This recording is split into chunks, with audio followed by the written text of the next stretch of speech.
Well, hello, my friends. Welcome to Granny B's house. I hope you're having a really good day at your house or wherever you are. And I just know you're remembering to be kind to all those people around you. Well, let's read about being kind today. It's great to be kind. This book is written by Jordan Collins and it's illustrated by Stuart Lynch. Good morning, class, said the lion with a roar. The children laughed. They knew it was just their teacher, Miss Clayton, wearing a costume. Welcome to Dress-Up Day, Miss Clayton said in her regular voice. Please take turns telling us about your costume. Carly showed off her dragon costume. Emily said, I like your spiky tail. Thanks, I made it myself, Carly replied. Jack spun around so everyone could see his superhero cape. My dad sewed this from curtains, he said proudly. If anybody wants to try it on, they can. Connor went next. He put a golden crown on his head. I'm a king, he said. I know all about kings. That's a fabulous costume, Connor, said Miss Clayton. Thanks, said Connor. He thought to himself, I'm going to love being a king. Kings are in charge of everything. Well, soon it was time for the reading group. Connor saw Jack reading a book about wolves. I want that book, Connor demanded. Well, I'm reading it now, said Jack. You can read it later. Kings don't wait, Connor yelled, and he grabbed the book.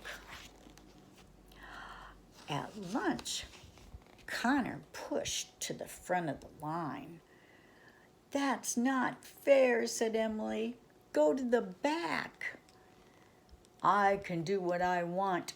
I'm a king, said Connor.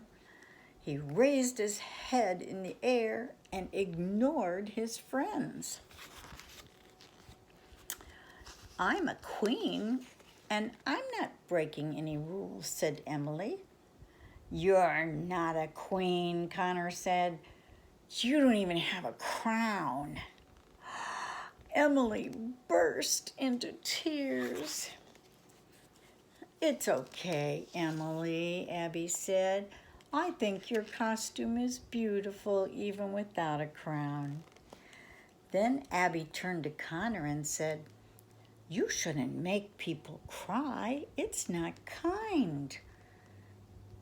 Kings are allowed to be mean, Connor said. Still, he felt bad as he watched Emily wiping her tears.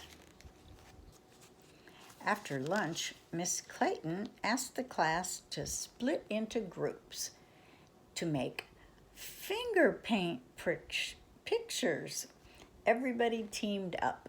Tia was with Sean and Carly, Ryan with Abby and Sophie, and Jack with Emily. Connor was the only one without a group. He felt sad and lonely.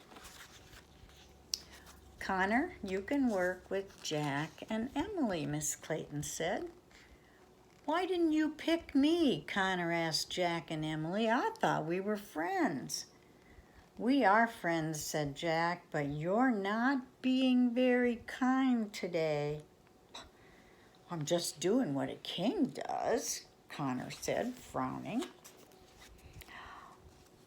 Who says kings can't be kind, said Emily. And anyway, you're not a real king. Connor shrugged. His face felt hot and his stomach was in knots. Emily and Jack moved to a different table. Connor realized he'd been unkind and bossy all day. He'd hurt everyone's feelings pretending to be a king. Now he felt bad.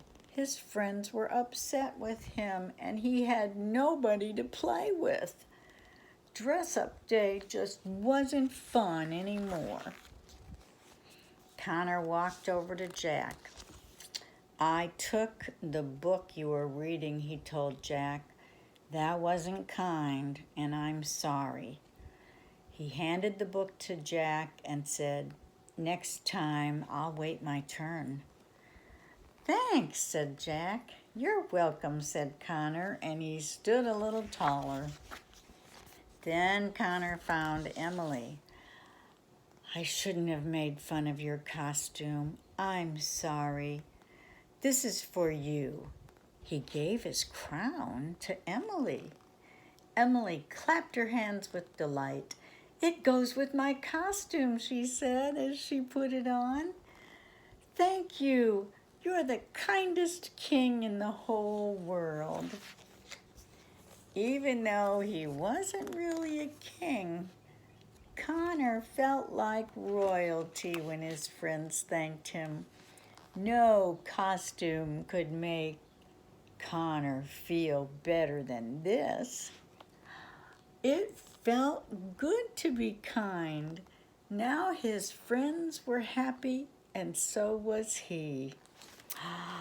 It's amazing what a little kindness can do. It can help your friends feel better, and oh, how good it helps you feel. Well, I hope you're remembering to be kind to all those people around you. And I hope you remember that Granny Bee loves you. And I want you to come back and see me again real soon, okay? Bye-bye.